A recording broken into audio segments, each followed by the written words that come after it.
They make themselves impossibly small in front of you. Have you ever raised your voice at your dog and watched them immediately lower their entire body to the ground? Head down, ears flat, body almost melting into the floor. Most people assume this is guilt. Scientists actually spent years debating whether dogs feel guilt at all. But what researchers have found is far more interesting than guilt and far more relevant to your relationship with your dog. When a dog lowers their body after conflict, they're not just reacting emotionally. They're executing a very precise social strategy that has been hardwired into their species over thousands of years of living in groups. Wolves and wild dogs use this same postural sequence to stop aggression within a pack. It's called a submissive display, and its entire purpose is to communicate one thing: I am not a threat. Please restore the peace between us. Here's what makes this deeply significant. Dogs are not small animals. Even a medium-sized dog could cause real damage if they chose to respond to conflict with aggression. The fact that your dog collapses their entire body posture instead of running or fighting back tells you something profound about how much they value the relationship with you. They are choosing peace over self-preservation. A study published in the journal Applied Animal Behavior Science found that dogs who display submissive behaviors after conflict with their owners show elevated oxytocin, the bonding hormone, in the moments that follow. Their brain is not just trying to end the conflict, it's actively trying to rebuild the connection. And here's where owners make a critical mistake. But what you're actually doing is prolonging the exact state of distress your dog is trying to escape. You are rejecting their apology before they can finish making it. The right response: drop your posture too. Crouch down, turn slightly sideways. Let your body language say what your voice can't in that moment. I received your message. We're okay. That small shift can cut the recovery time in half, and over time builds a dog who trusts that repairing things with you is actually possible. And speaking of recovery, the next signal happens right at the edge of that moment. And most owners mistake it for the dog being weird or hyperactive. Keep watching. They explode into a full body wiggle the second the tension breaks. You've seen it. You finish scolding your dog. There's a beat of silence, and then suddenly your dog erupts. Tail spinning, whole rear end wagging, maybe even letting out a little yelp, bouncing toward you like something inside them just burst open. But that reaction is not forgetting. That is relief made physical. Dogs do not experience time the way humans do. They live in emotional states, not narratives. They feel the shift in their entire nervous system at once. And that sudden full-body explosion is the release of cortisol and adrenaline that had been flooding their body during the conflict. Researchers studying canine stress responses have documented what's called a displacement burst following high-tension social interactions. It looks chaotic, it looks happy, but it's actually a neurological reset. The dog's brain and body shaking off the stress chemicals and returning to baseline. The fact that they do it toward you rather than running away from you is the key detail most people miss. They're not just releasing stress, they're releasing it in your direction. They're choosing you as the anchor point for their recovery. That wiggling, bouncing, spinning mess of a dog is saying, "You're still my safe place, even after everything." And if you've ever felt your heart soften in that exact moment, that instant where you go from frustrated to completely melted, that's not weakness. That's your own oxytocin responding to a genuine social repair signal. Your dog's biology is talking directly to your biology. But here's what I need you to remember before we go further. We're only on number 2. The signals get more subtle and more surprising as we go. The one I'm saving for later, it looks nothing like an apology. In fact, it looks like your dog is ignoring you. And it might be the most sophisticated emotional behavior a dog can show. Don't go anywhere. They bring you something from across the room. Picture this. You've just scolded your dog for chewing something they shouldn't have. The room is tense, you've walked away, and then a minute later, you feel something nudge your hand. You look down. Your dog is standing there with a toy in their mouth. Tail doing a slow, uncertain wag, eyes looking up at you. Most owners take the toy and toss it, thinking the dog wants to play. Some ignore it entirely. But what if that moment, that quiet, uncertain offering, was the most emotionally loaded thing your dog has ever done in front of you? Dogs are not purely gift givers by instinct, the way some other animals are. When a dog retrieves an object and brings it to a specific person during or after a period of conflict, Behavioral researchers classify this as an appeasement object transfer. It has been observed in wolf packs where subordinate members bring food or objects to dominant individuals as a way of acknowledging social hierarchy and requesting reconciliation. Your dog is not playing a game. They are handing you something valuable, something that belongs to them, something that in their world represents security and comfort, and they are placing it in your hands as a gesture of trust. Think about what that actually costs them.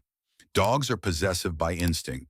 The fact that they give something up voluntarily in a moment of emotional vulnerability to the exact person they're in conflict with, that's not nothing.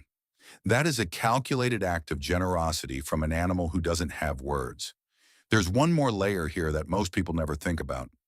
Dogs often bring the same object repeatedly, the same rope toy, the same stuffed animal, the same ball. If you pay attention, you'll start to notice that your dog has a comfort object. And that comfort object is exactly what they reach for when things feel unstable between you. Because the thing that makes them feel safest is also what they want to give you when you need to feel safe too. Next time it happens, don't throw it. Don't ignore it. Take it gently. Hold it for a moment. Look at your dog. You don't need to say anything. That acknowledgement alone tells your dog that the offering worked. They lick your hands, your face, your arms completely unprompted. Right after a tense moment, your dog jumps up and starts licking you. Your hands, your wrists, your chin, your nose. It feels affectionate. It feels cute.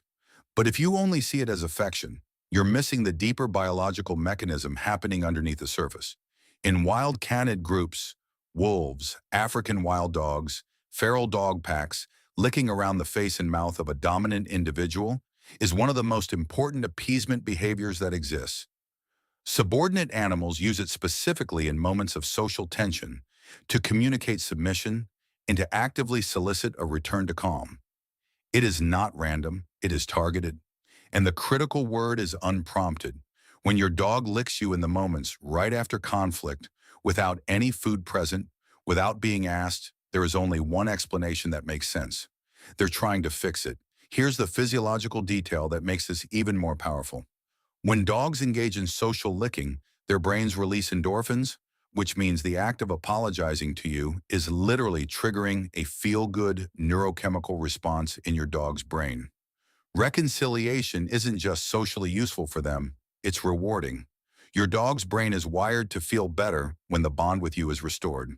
And this goes both ways. Research on human-dog interaction has consistently shown that when dogs lick their owners, both the dog's and the owner's heart rates tend to slow. One act of repair, two nervous systems calming down together. That's not a quirky behavior. That is biology doing exactly what it was designed to do. What most owners get wrong here is pulling away or telling the dog to stop during this moment. I understand sometimes the licking is excessive. Sometimes the timing is inconvenient. But if your dog is reaching for you after conflict, specifically with their tongue, they're not being needy. They're performing one of the oldest social repair rituals in canine evolution. Let it land. Let it mean what it means. We're halfway through, and I promise you the next two signals are where things get genuinely surprising. One of them involves your dog doing something that looks like they're completely checked out, and the other is the one I warned you about at the beginning. The signal that looks like defiance but is the deepest apology your dog knows how to give. We're almost there. They roll onto their back and go still. You've just corrected your dog firmly. Maybe you raised your voice. Maybe you physically moved them away from something, and then they do it. They drop to the floor and roll completely onto their back. Belly up, paws in the air, completely still. And you think, are they playing? Are they being dramatic? Do they just not care? They care more than you realize. And what they're doing in that moment is one of the most vulnerable acts a dog can perform. A dog's abdomen is their most exposed, most unprotected area. Their vital organs sit right beneath that soft skin. In any encounter with a real threat, another dog, a predator, an unstable situation, no dog would willingly expose their belly. To do so is to remove every line of physical defense they have. When your dog rolls over after conflict with you, they are not playing. They are not manipulating you. They are performing what ethologists call a passive submission display, and it is the canine equivalent of complete and total surrender. That trust in that moment is everything. And here's the mistake that ruins it. Most owners see the belly and immediately reach down to rub it. The dog tenses. Sometimes they kick their legs. Sometimes they wriggle away. And the owner walks away confused, maybe even a little annoyed that the dog invited touch and then didn't want it. But the dog never invited touch. They invited understanding. The belly display is not a request for physical affection. It's a white flag. What your dog needs from you in that moment is not a belly rub. It's a soft voice, a relaxed posture, maybe a crouch to their level, and a signal that you've received what they were trying to say.